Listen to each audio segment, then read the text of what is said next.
During the murders, Alan had left his phone in his dorm room so he wouldn't be tracked. Like he was, trying to think ahead, I guess. So when he got back to the dorm room and back to his phone, he sent out a few tweets. Some had photos of like the view from his dorm room. Like, wow, what a nice night. Look, to make it look like that he was in his dorm room having like a normal evening, just being a normal college kid, nothing to see here. Now, it may sound like it was late in the evening, but it was not. It was still early. I mean, I was like, oh, it must be like late at night because he was doing so much driving, but he wasn't. When Alan got back to his dorm, he posted all those tweets and whatnot.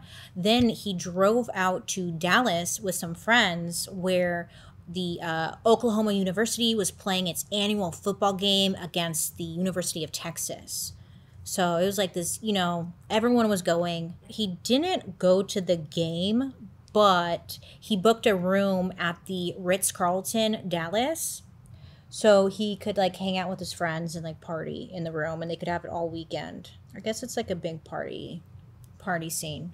But he like literally just killed his family, and he went out and he's like partying. Alan even posted an Instagram photo of him and like some of his friends in the hotel room. He posted it like that Sunday as if nothing happened, no big deal. He also tweeted, college wouldn't be half as great without these two peaches. # best friends, # roommates, # college. One of his friends said that like nothing that he said or did raised any suspicion. Like every time he saw him on the weekend, he was happy, he was laughing, he was having a good time. And that like the two of them were up in the early morning of like Monday morning, just like joking and studying together. Like nothing literally happened. So around 9 a.m. Monday, October 13th, 2014, Duncan police, they receive a 911 phone call from a, distraught woman who turned out to be the Hruby family housekeeper who had been working for the family for like almost 20 years at this point. She arrived to the house like normal.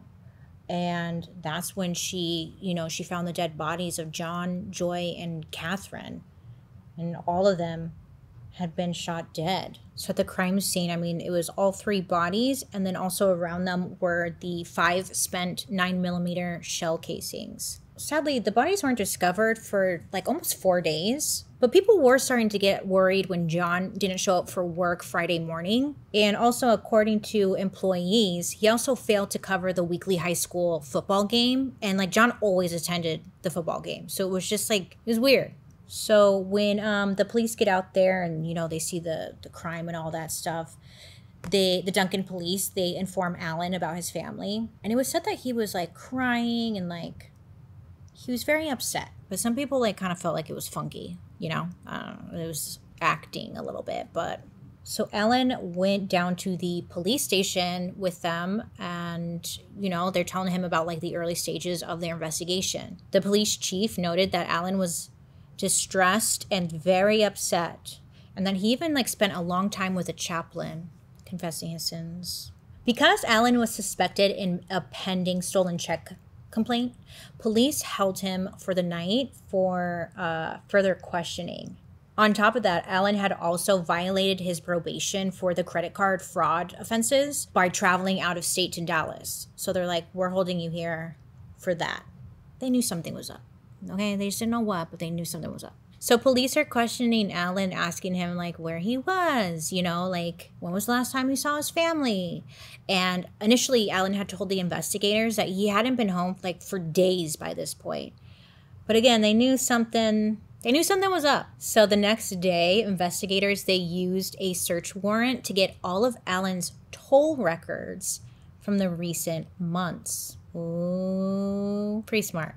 The toll records, they showed that Alan had used the turnpike to travel from his college town of Norman to his hometown of Duncan twice on the day of the murders.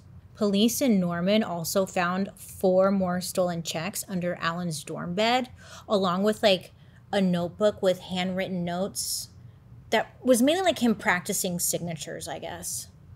So that evening, while still in police custody, Alan would eventually crack, and he confessed to killing his family. They were pushing him. There's like a little clip you could watch on YouTube. It's only like 30 seconds, but they're like pushing him, and you could see he's just like, okay, I did it. Like, he couldn't take it anymore, you know? From the description of the officers, there was like no emotion when he was retelling what he had done. So Alan was arrested, and then investigators announced to the public that he had been charged with concealing stolen property in relation to the stolen credit card.